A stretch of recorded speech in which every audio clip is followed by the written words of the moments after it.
Right, and so you've turned that negative, that stain on humanity, as far as I'm concerned, and most persons would dub it into a positive. And although it led for us being here in the region, and we've carved our own space and successful, thrived as a society of black people, of course that link with Africa is always there, and one that is encouraged to be embraced, as we are all one people, as you mentioned. Ms. Webb, can you talk to us a bit about that relationship, the possibility of Nigeria?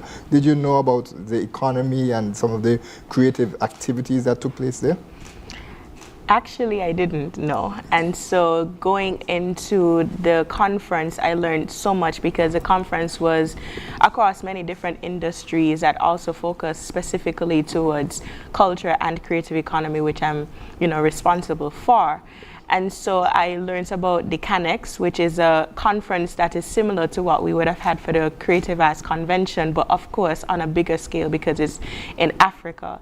And so I was able to connect with the minister responsible for culture and the creative economy, and also some entities and institutions. And when I thought about it, of course there are ways that we can partner, but there are ways that we can export talent. And we always look at the USA to be our go-to for global success, whereas we can connect with our motherland, which is the largest continent, and basically put our export, and because we have so many similarities, especially in terms of our music, the way we dance, the fashion. And so I think it was the most opportune time to collaborate and foster that partnership, and make it more successful than us just being small-minded to think that we can only export our talents or partner in the USA and the UK. And so expectations going into the conference, the summit itself now, what were they? The truth is, unsure. I was just thankful for the opportunity. I was eager to learn, eager to network, because believe it or not, more than the networking is one of your biggest resources. And I must say one of the successes coming out of this conference was the network that we have connected with. Trust me, from the finance level, from the creatives level, there are persons who attended the conference who were just in media, who wanted to connect with persons, our local creatives, in terms of music distribution, in terms of just creating music on a whole, because they want to connect with their fellow relatives. Movies as well. Mm-hmm. And so it is a vast, there are so many ways that we connect, and we are actually working on making those connections a reality. Right, and we'll discuss that a bit more as we move into some of the memorandum of understandings that were signed up. Minister, let me come to you with the same question, your expectations going into the conference. Now, going into the conference, I largely thought about the areas, of course, nationally, but more so under my remit, and how we could advance those towards a more successful and sustainable future, especially areas like agriculture and the creative economy. Now, when we look at Nigeria is one of the biggest countries in Africa based on population, the biggest actually. Mm-hmm. Also, the largest economy in the entire continent of Africa. With a population of over 250 million persons, I saw that as a viable market for our 50,000 to be able to export to. I also saw it as a great resource that we could tap into for knowledge, because even in the creative economy, as America has Hollywood, Nigeria has Nollywood, mm-hmm. and they're doing very well. And the successes and failures that they've had, we can now learn from directly. When it comes to agriculture, they are innovating in so many ways, and we can learn from that. But even purely from a population standpoint, that's 250 million persons that we can market to. And I believe that must be something that we focus on. Mm-hmm. Now, of course, unfortunately, most persons, when they think of Nigeria, they don't hear the things that you're talking about. They think of those who engage in scams or phishing. How do you help persons to understand that There are legitimate, as we always focus sometimes more on the negative than the positive, but there are legitimate, hard-working people who can really serve to transform the experience here in St. Kitts and Nevis and bring good to the economy and to themselves.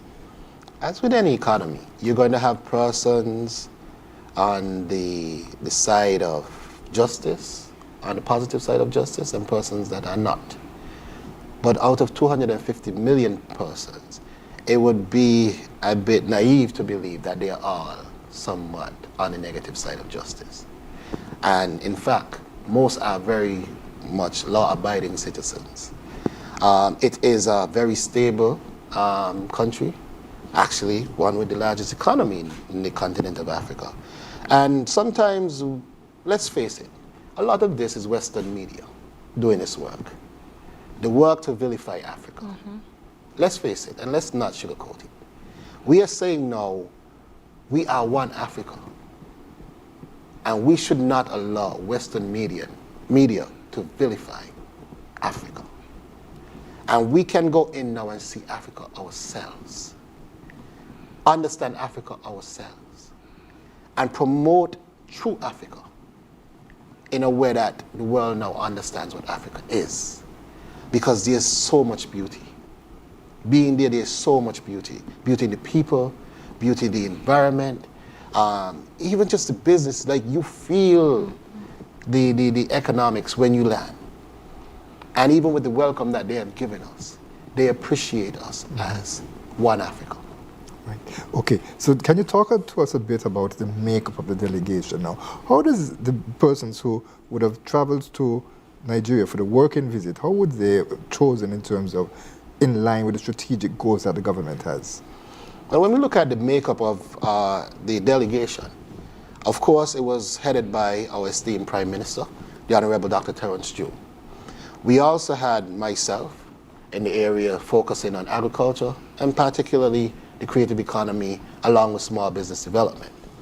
We had the Premier of Nevis and leader of the opposition who came along with our leader, Prime Minister, to discuss geothermal, where there is that strong collaboration across the political aisle in moving geothermal forward. Because we believe geothermal is our goal, is our oil. That is our economic advancement. And here we have the political divide unified on saying we believe the same thing and we want to drive that forward. So the leader of the country and the leader of the opposition both went with the same mandate, the same agenda. St. Kitts and Nevis believes in geothermal, and we are together in driving that forward. We also had the CARICOM ambassador, because we also recognize that St. Kitts and Nevis, even though the centerpiece to all of this, is really the centerpiece to spread that throughout CARICOM and the Western Hemisphere. We had the head of the Chamber of Industry and Commerce, because we also recognize that the business development must take center stage, and the Chamber of Commerce was represented there as well. Along with that, of course, we had a number of media personnel, but I cannot forget that we had the director of the creative economy there with me to put the message forward that St. Kitts is ready to share, but ready to learn. Yeah. Ms. Webb, perhaps you can share a bit in terms of the experience that you had there. I know you mentioned that there were no expectations, and you did hint a bit on some of the networks that you made, but talk to us about the overall experience of being there. It was very interesting. Especially on our way back, there were so many cultures that I learned. I enjoyed the conference, especially when they had the cultural, exhibition. There were, again, similarities. So there were drumming and dancing happening. But one thing that we don't do, which I found it, very, okay, we could probably take a piece of it from them. The dancers actually turned into drummers as well. So like we know in our djembe drummers and Okola dancing, they had that. But one part that was very unique was that the dancers became drummers as well. And for me, again, I mentioned it before, it was a network, just connecting one-on-one, and not even persons in leadership positions, but persons who attended the conference as participants and, you know, just regular businesses. They wanted to connect with us. And for me, that was the most, their hospitality was off the chain, even down to the hotel. Like, it was something I never expected and something I've never experienced. So their hospitality is something I think we can also learn from in terms of our tourism, you know, product. But overall, the experience, although I went in not sure of what to expect, I definitely came out with so many successes and rewards, and I'm really thankful for that. And thank you to the Prime Minister and the Office of the Prime Minister for allowing us on this trip. Right. Okay. And in terms of the activities, some of the activities that you participated in when you were there, what was? Give us a sense. Most of it was actually at the conference. So it was more so being involved in the panel discussions, learning from the different lectures and presentations. For me, I was more so, again, because I'm creative economy, I was motivated by the presentation done by Her Majesty, which is the queen that we signed the MOU with, the Warri Kingdom. And I think that is what really, again, prompted the minister to want to forge this partnership, because she was so inspiring. And, you know, it was one message, one song. We were all in alignment, and we could not have left without making that connection. So her speech is what really inspired me throughout this, and she was on the first day. And we'll be able to hear a bit of the message that she would have shared at the end of our show. Minister, I'll come to you in terms of the same question, activities that you would have participated in. Yes, again, I having been there for the full duration of the summit, participating in receiving all of that information, valuable information, but also being able to share, where I would have presented on the state of agriculture, along with the Minister of Agriculture of Nigeria. So we both were on a panel together, sharing our country's expertise. And interestingly, you would think St. Kitts as a country versus Nigeria as a country, there would be a misbalance, right? But there are things that we are doing here that inspired them over there, and things that they're doing there that inspired me and what we're doing over here. And so we were able to really share with each other information that I believe uplifted both nations, ultimately. Because at the press conference that you held recently, you said something that struck me, and I want to quote you on it, Minister. You said that in the grand scheme of things, a nation as small as St. Kitts and Nevis should be insignificant to a country the size of Nigeria. Can you expound on this? Yes, because if you think about a country with a population of 250 million versus a country with a population of 50 million, one could laugh and say we are just a village within Nigeria. And that was part of the conversation when most of them learned how big how big St. Kitts is, because we're not necessarily small. We're big, but we're big with smaller numbers, right? Yes, yes. But when they learned the size of St. Kitts, they compared it to areas in their own country that equated to just mere villages. And I'm saying, being there as the smallest country in the Western Hemisphere, it's easy for one to contextualize the possibility of being lost in such a large country like Nigeria, with such a huge population, and a country with an economy hundreds of times the size of ours, right? Now, in that context is what I was saying. However, what that did not capture is what I was really putting forward. The entire political leadership, from the President of Nigeria to the President of the Senate, to the Ministers of Agriculture, Creative Economy, and so many others, down to all the business leaders, came into that forum to speak with our leaders, to speak with myself, to speak with the Prime Minister, to speak with the Premier. And that's what I was putting forward, that as small as we are, we were able to sit down at the table with all the leaders and put our case to them and have them put their cases to us. How much did they know about St. Kitts and Nevis? Interestingly, some of them very much. I mean, including the president of the Senate, who had been to St. Kitts at least twice before and is planning his third trip. And he loves St. Kitts and Nevis. That was for recreation or for business? His visits?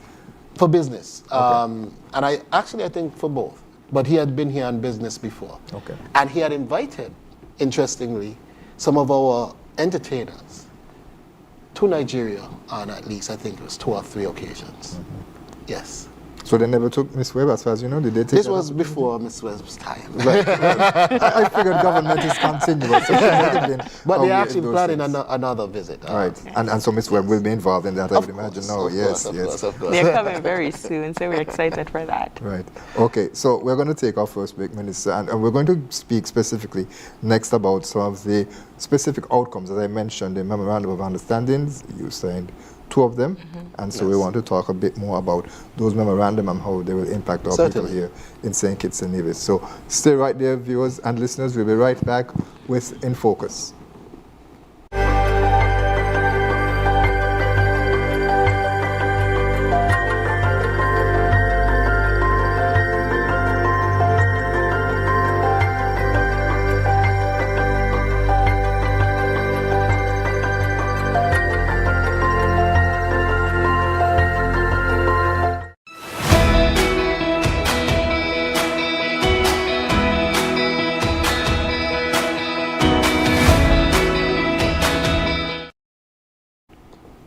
Welcome back to In Focus. Our discussion today is on the working visit to Nigeria with the Honorable Samal Duggins, Minister of Agriculture, Small Business and Entrepreneurship, Creative Economy, Culture. Minister, there's so much to your portfolio. And also the Director of Creative Economy, Ms. Robertine Rebb. So we continue now, as we spoke about. Let's move our discussion into the Memorandum of Understanding. And the first one, Minister, of the significant outcomes would be the Green Economic Zone, or GEZ as they call it, Special Economic Zone Management Company. Can you give us some oversight in terms of what that was about? Yes, so this is one of the largest agricultural movements or institutions in the entire Nigeria, and by extension, one of the largest in Africa. It is pretty much a sovereign within the country. So it controls its own taxes, it controls its own, the development of what is grown, how and where it is sold to. And we were able to more or less strike a deal with them as to how we could partner across the Atlantic. St. Kitts as a country and the GEZ within Nigeria, and have something structured that is mutually beneficial. Now the truth is, one may say, what can we produce here for such a large population in Africa? And if we look at life through the context of branding, and I always go back to something that I learned from the McElhenney company that produces Tabasco. And it always stands out to me. Because I went to Louisiana then to sign an MOU with Southern University, and I took a trip to see what they were doing on the production end as now an enthusiast of agriculture and productivity. So as an enthusiast, I just went because I wanted to understand how do they produce what they produce, the leading hot sauce in the world. They produce on an island that's 5 square miles, if I'm not mistaken, every island. And from 5 square miles, they produce the largest distributed hot sauce in the entire world. There was a lesson I learned from that, because 5 square miles is much smaller than St. Kitts. And they have a mechanism to make that work. I am now looking at that framework to seeing how St. Kitts and Nevis can play in the same global space. And MOUs like these open those avenues very wide for us to walk into that space. And because you were in Louisiana, as you mentioned, you were able to see that for yourself and be inspired by it. Correct. And learn from it firsthand. Right. Okay.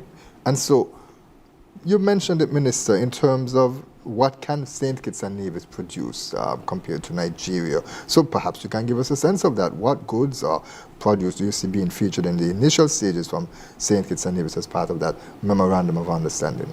So what we are looking at now is not so much just quantum.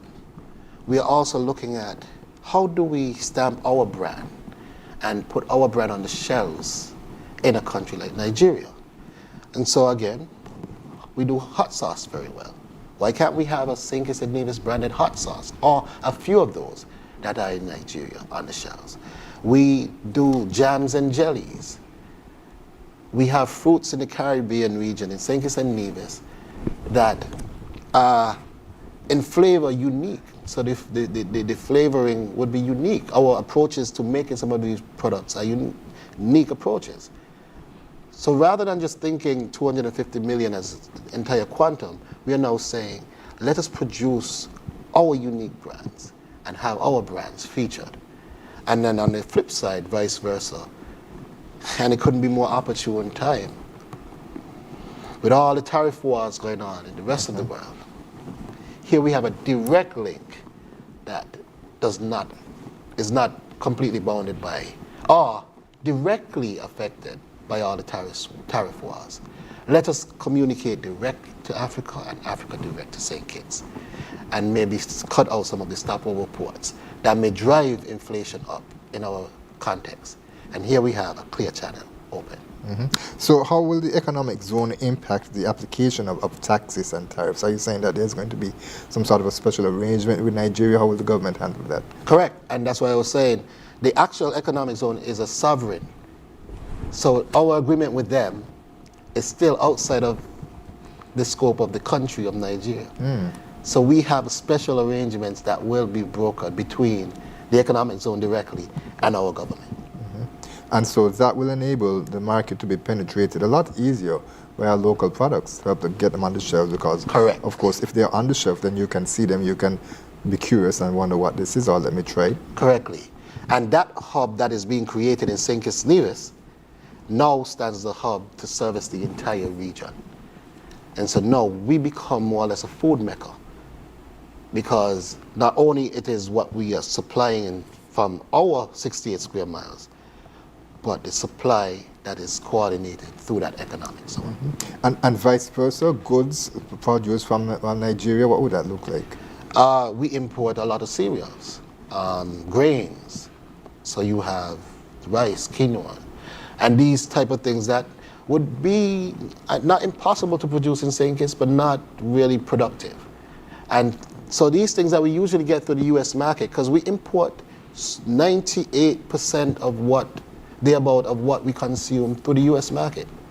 We see what is happening there now.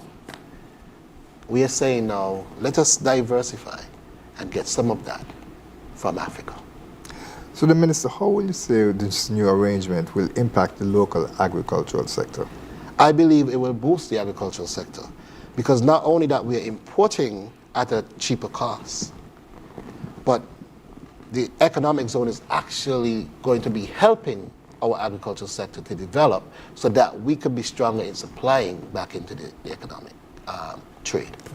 And there's some who may feel that it may take away some of their customers, that there's a product from Nigeria that someone may prefer. Can you comment on that? Not at all. We are currently facing the same thing from the United States.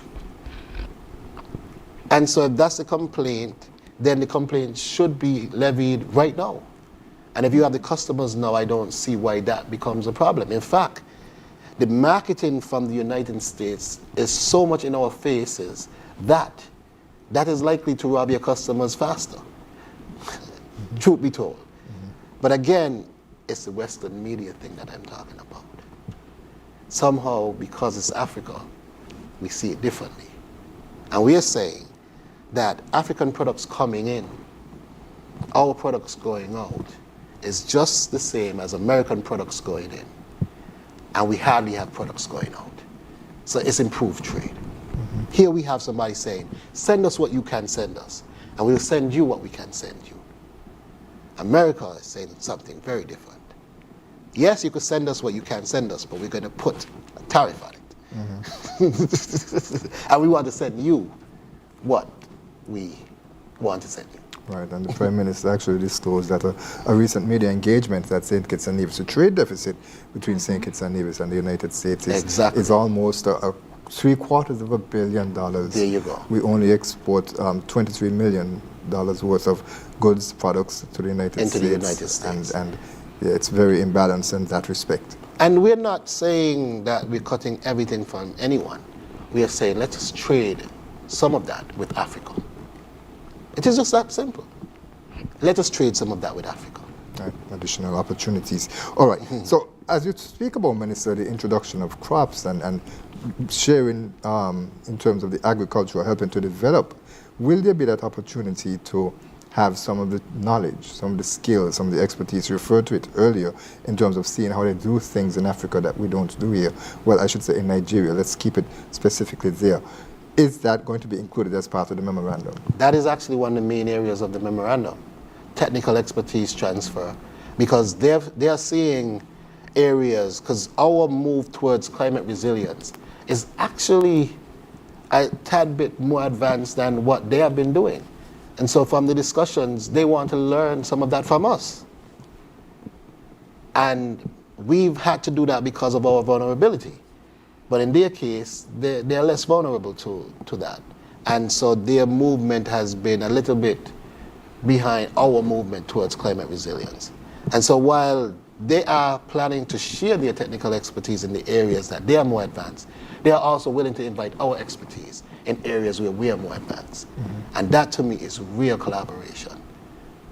We see the value in each other, no matter the size. Right. Okay. And are Nigerian products currently on the local market, to your knowledge? Well, we do have a free market, and if I am to answer that, I would say I believe so, but I can't tell you specifically where our supermarkets would be ordering their products from directly. But I do believe in our open market there are Nigerian products on the market. I just can't speak specifically to it because it is an open market. Right. Okay, and so are there any measures that the government will take specifically to help to promote the introduction of these products, these goods to local businesses, that they will consider it? I know you mentioned that the chairman of the chamber was there as well too. Yes, and so part of the whole economic zone and hub that is being established, there's going to be a sensitization campaign where people get to understand the quality and the standards of Nigerian products. There's also going to be a marketing campaign throughout the region, because this hub is not just about St. Kitts and Nevis. It's about being able to support the region.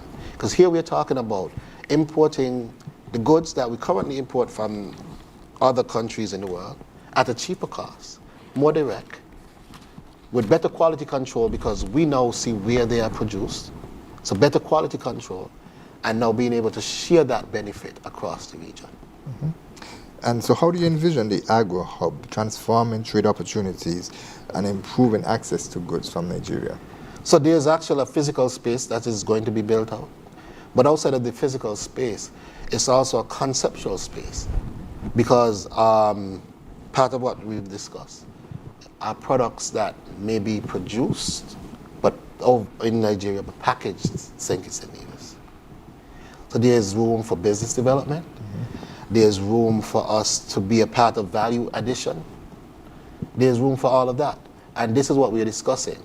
We use our unique, valuable traits and apply them to make this work. They have landmass, they have size, they have population. We have innovation. We have, there's so much that we have to offer as well, right? And we look at what we have to offer, what they have to offer, and we each use our strengths to make this work. That's what this is all about, and that's, to me, the most valuable thing. So the type of investment you're talking about that this will generate, this agreement, the memorandum of understanding, what are we talking about? Because you mentioned a warehouse. I imagine a facility would have to be built. Correct. Yes. Correct. Tell us a bit about some of the investments that we can look forward to. So part of the investment that will be coming, again, part of it through this entire MOU, will be financial in building out facilities, and not just a facility. Like I said, packaging facilities, storage facilities, transportation facilities. So all of these are areas for development.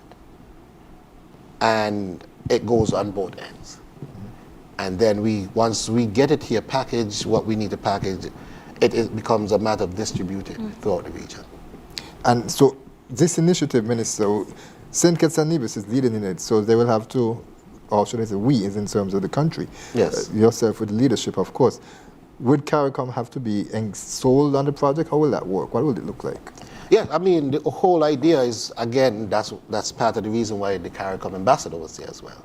And the Prime Minister also announced that next year for the summit, he will be taking as his intention is to have a number of other CARICOM leaders present.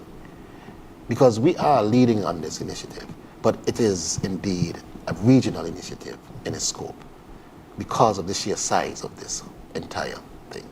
So if you're talking about bringing in products, additional products into the region, how does that affect the 25 by 25? And we appreciate we are in 25 and CARICOM has moved to extend the goals. Now, much like the the Sustainable Development Goals became Millennium Development Goals, or the other way around, actually, MDGs became the SDGs, right? So how do you see that impacting the efforts, the regional efforts by CARICOM to ensure that food security is enhanced in the region, that St. Kitts and Nevis and other Caribbean member states are able to export less, or should I say import more and export less, to reduce that food import bill for St. Kitts and Nevis? In this case, it would have been $50 million.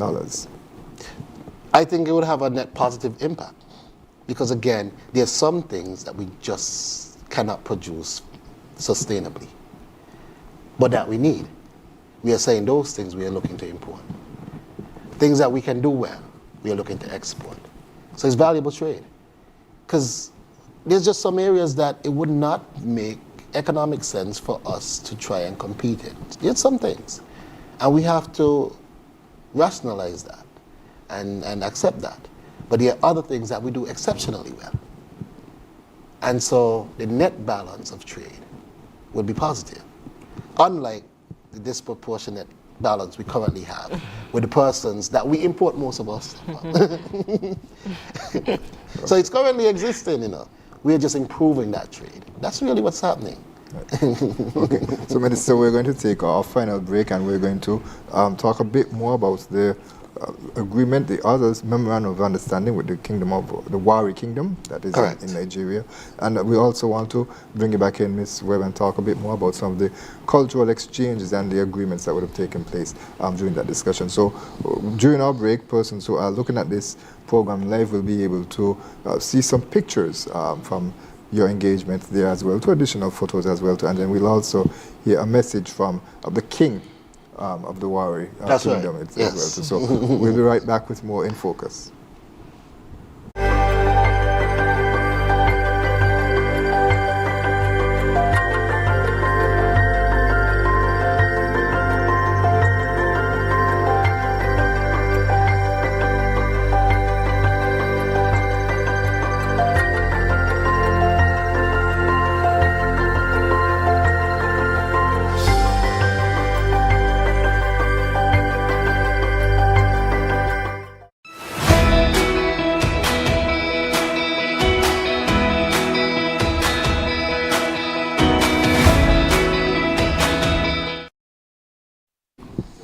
Right, welcome back to In Focus. There seems to have been a bit of a mix-up. So what we're going to do now is have that video played by the king of the Wari Kingdom in Nigeria.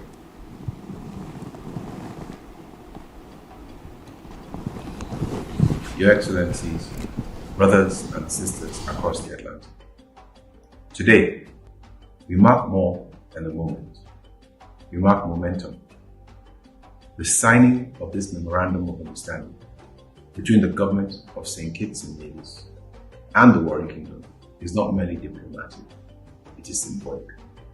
It is the reawakening of ancient ties that never died, only slept.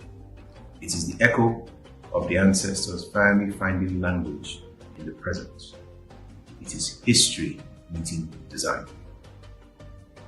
As the Yoruba Wari, I do not take this lightly. We're not here only to exchange pleasantries. We are here to build a bridge, a living, breathing bridge between Africa and the Caribbean.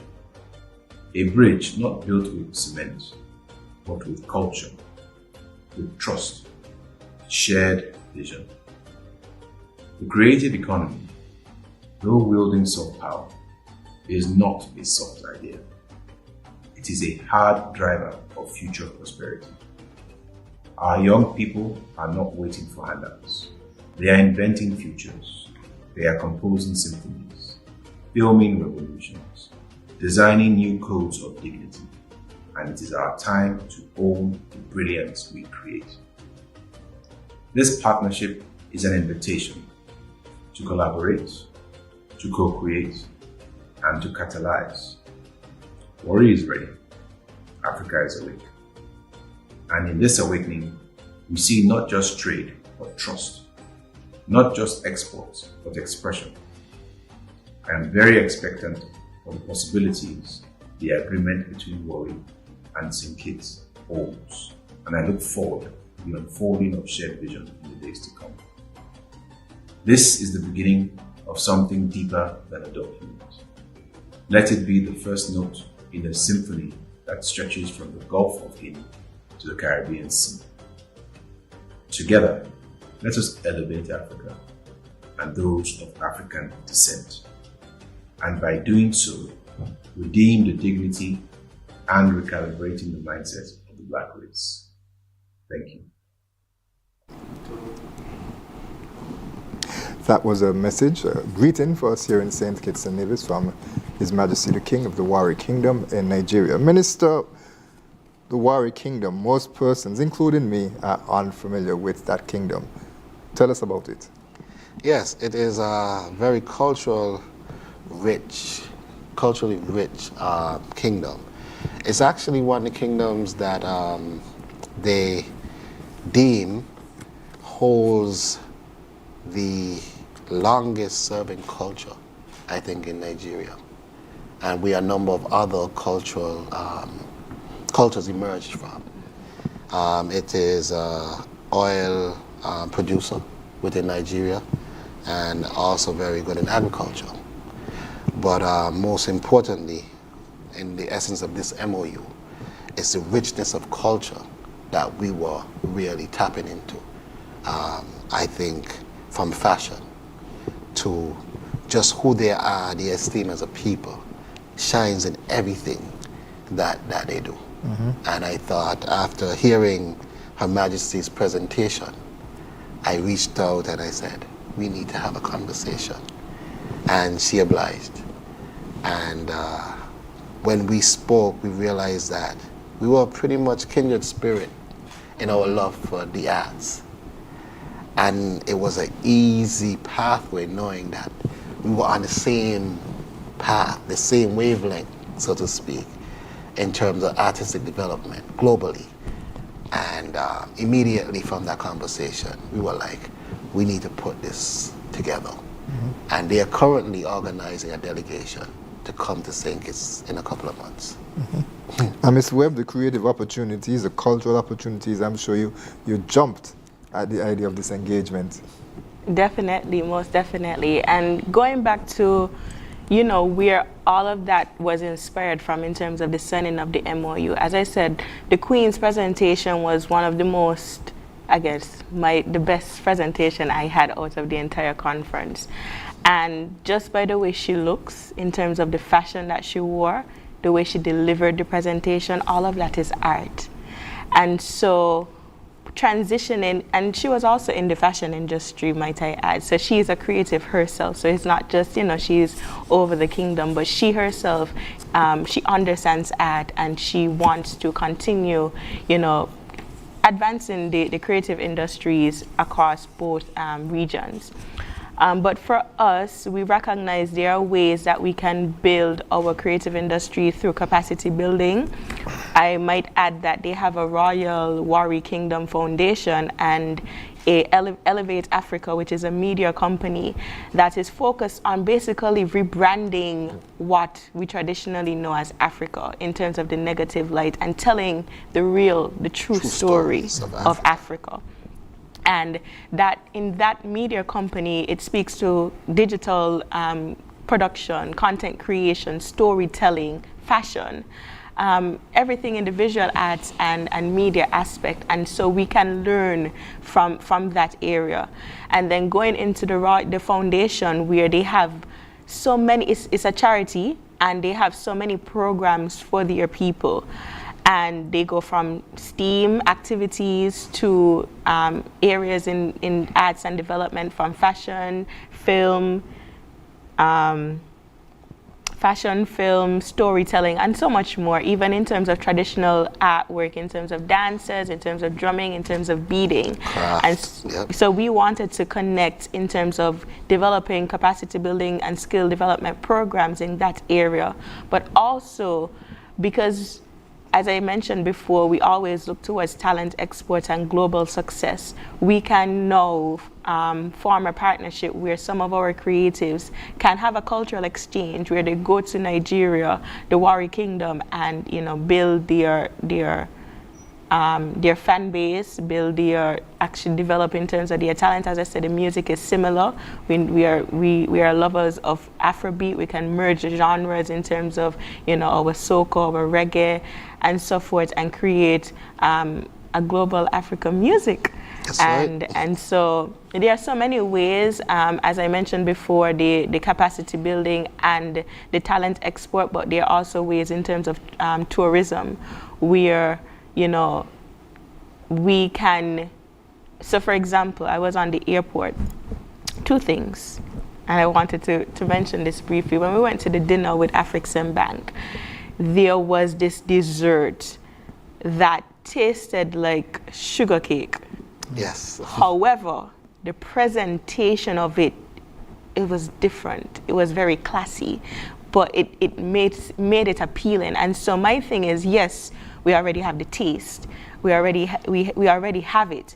But how do we package it to market it, to sell it?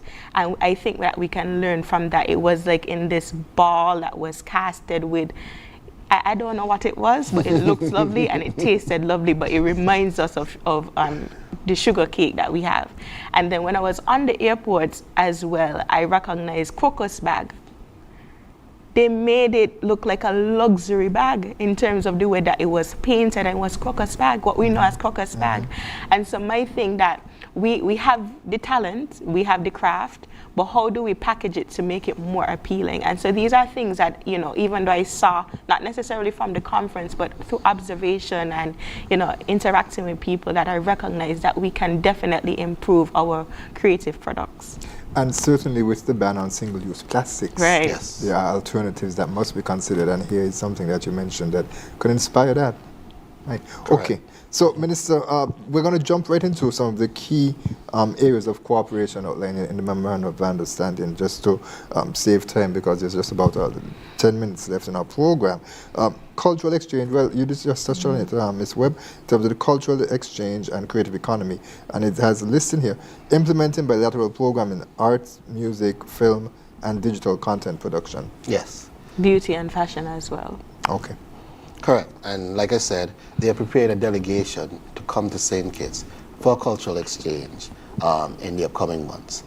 And we are currently negotiating that return of our talent coming to Nigeria. I think independence would be an ideal time, so just a suggestion.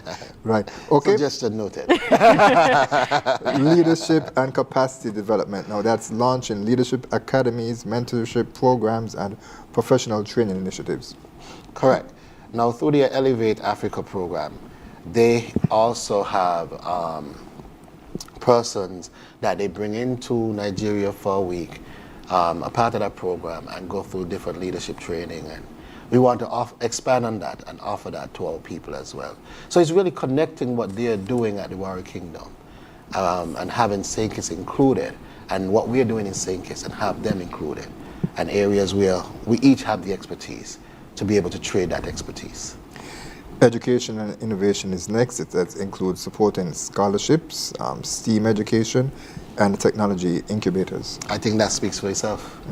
In terms of supporting scholarships, is that specifically to just academic, or is there, as Ms. Webb, is there cultural scholarships that we'll take advantage of as well too in the different fields? And when we say scholarship, not necessarily in the traditional academic format of things, but as I said, they have a lot of programs that are geared towards the skill development, but also the academic. So it's not necessarily like you attend a college, but more so on the programs that they are already developed, and they have a lot of scholars that came out from those programs that they initiated. And so it's more so to integrate both of them to propel us. Trade and investment is next, Minister. Yes. And again, with the opening of that corridor, that transatlantic bridge, the idea is because they do have craft on their end, and so many music and film and all of these areas of creative development, we have on our end. And where we can collaborate, we are looking at those areas, but where we can trade, where we can sell our music to them and they sell their music to us. We can sell our craft to them and they sell their craft to us. We send them our movies, they send their movies. And the whole idea is that we trade. Because currently, most of our trade is focused on North America.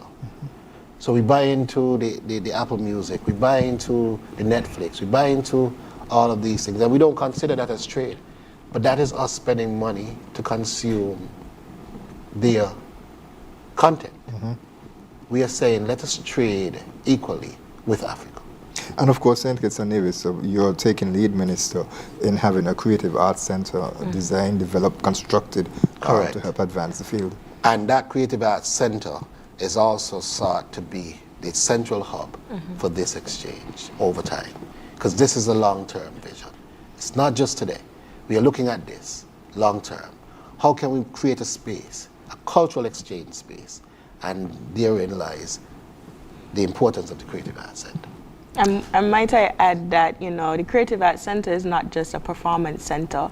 It's not just an area you come just to watch, you know, performances or, you know, party, but it has labs in it, from culinary to performing arts to visual arts. It is multifaceted.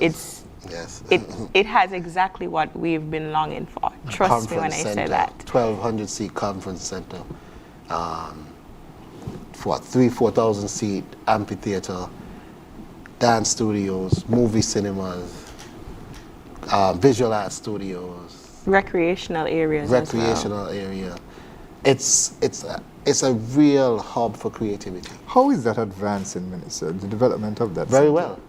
I actually had a conference call with the developers.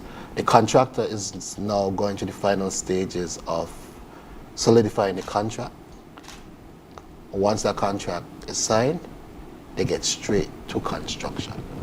And we were very the department and also our, you know, stakeholders were instrumental in terms of that development. So it wasn't just, you know, the investor coming or the developer coming and said, this is what we want to present, but we were the ones who told them this is what we need. And so I want to add that we were very instrumental in terms of the development of what we would call the Creative Arts Center. That probably might be our next show, Ms. Webb, when you're back. We can have a bit more about what would be included in there and how our local people can look to develop and to expand themselves and their horizons as well. Okay, Minister of Tourism and Diaspora Engagement, we can move past that. I think that generally speaks for itself. But key, environmental sustainability, and you did mention geothermal. Yes, and just beyond that is appreciating who we are through also the essence of the environment in which we grow up. A lot of times we take the environment for granted. We take the factors around us that help to shape who we are. In the Caribbean, the sun, the sea, the sand, the mountains, the trees, the fresh Atlantic breeze. And like similarly in Africa, how does all of this contribute to who we are? And how do we preserve that? How do we make sure that that essence is not lost? Because that is also essentially part of our being. And how do we make sure that that culture connects? Because a lot of times we move away from the environmental element of our culture, the history. And we do a lot of cultural preservation here. We just finished a masterclass on St. Kitts, where we taught the art of stonemasonry. These are essential components to preserving who we are. Bastia has a code of having stonework across the front of all buildings on the first floor. We are making sure that we can live up to that code and have that for centuries to make sure that there is still the skill of restoring these old stonework. And that skill is passed on for generations. And I would like to add that, we want to commend the Ministry of Environment. They did a fabulous media campaign on sustainability, where they integrated fashion and sustainability, and it was amazing. And these are the partnerships we're looking at, that arts can be integrated in every sector. And so I would like to commend the Ministry of Environment and Minister Clark on that media campaign. That initiative was awesome. And so, with all of these exciting developments coming out of the Memorandum of Understanding, Ms. Webb, how are you going to help to sensitize the public about these opportunities that are coming forward? Well, we do it on a daily basis, and we have to go with what's trending. So social media, we're very active. We have a very creative social media, so you can follow us on Facebook and Instagram at SKN Creatives. We're also on Thread and TikTok. And so we do a lot of sensitization on our social media, which has a lot of engagement and growing followers as well. But when initiatives are coming along, we also do the traditional media, whether it's billboards, radio, and so forth. Minister, final question for you. Can you summarize the government's vision for future partnerships between St. Kitts and Nevis, CARICOM, and West Africa? If I were to attempt to summarize that vision, it would be to advance our societies culturally, economically, but do it sustainably. The whole idea is that, as was said earlier, we do recognize that via the line of heritage, we are one people, and how we could connect that heritage to the advancement of energy. Connect that heritage in food security, connect that heritage in culture, connect that heritage, most importantly, sustainably, because at the core of all of this is sustainable development, becoming a sustainable island state, and also utilizing our networks, our diaspora, I would call it, to improve upon that sustainability. How do we ensure that our food security, our food costs less coming in? How do we ensure that the food that we produce here has a viable market going out? How do we ensure that our energy needs are met through the support of our diaspora? How do we ensure that where we can, we support our diaspora in helping them meet their energy needs? Because one of the conversations that came up, Trinidad, the technicians in Trinidad, as an oil producing country, there was a need in Nigeria for some of that expertise, as you talk about CARICOM.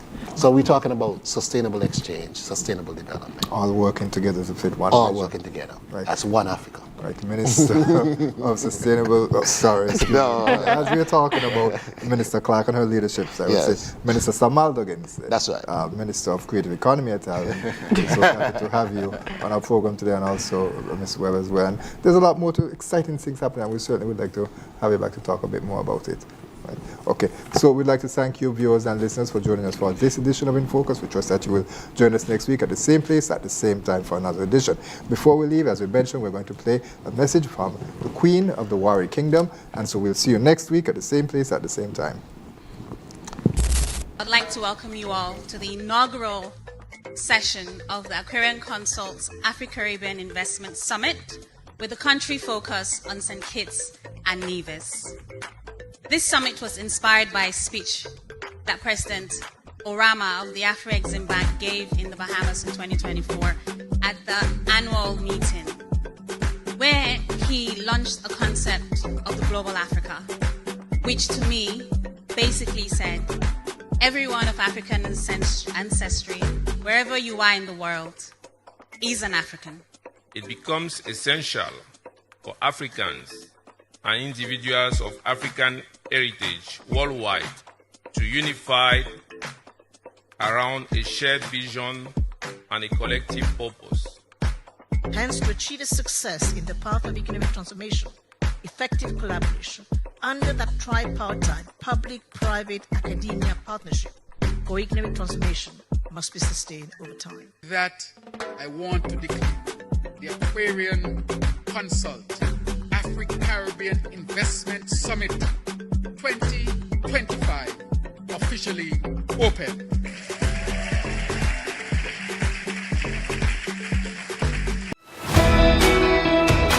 Join us every Wednesday for InFocus, a weekly talk show produced by the St. Kitts Nevis Information Service, where we provide exclusives with key persons within the government and discuss pertinent, relevant, and interesting matters that affect us all.